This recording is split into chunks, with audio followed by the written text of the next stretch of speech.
For this curvature test, Grota 1 essentially set 4 lights at around 1 foot above the water and ice.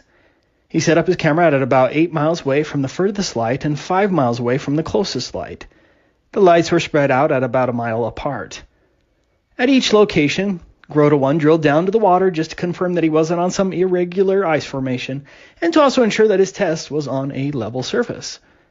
The furthest light from the camera was the red light at 8 miles from the camera. The blue light was at about 7 miles, the yellow was at 6 miles, and the orange light was the closest one at 5 miles away from the camera. You should definitely watch his video where he goes into much more detail, but here he is sitting in his truck at a distance of 8 miles from the red light. Notice that the lights are all on the same flat plane. There is no earth bulge and no physical globe horizon.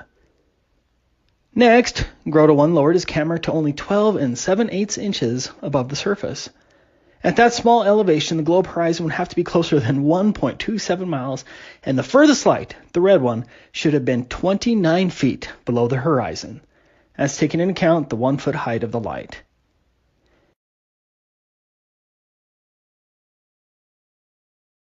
Notice how the lights are all on the same flat plane. There's absolutely no supposed bulge here. And if there is no curvature on that frozen lake, then there is no earth curvature anywhere. Look at the red light. That light should be 29 feet below the horizon.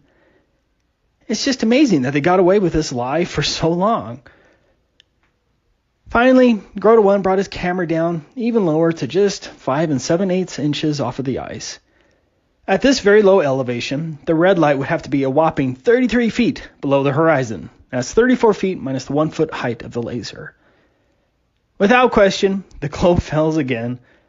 Furthermore, under the official model, the globe horizon would have to be closer than a mere 0.86 miles. There is no globe physical curve here, blocking your view.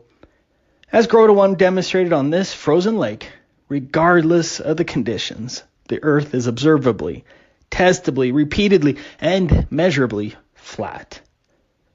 Yes, we were all lied to. Yes, they control our education. Yes, they control our media. Yes, they control our governments. Yes, they control all of our major institutions. But they still don't own your soul and your ability to think independently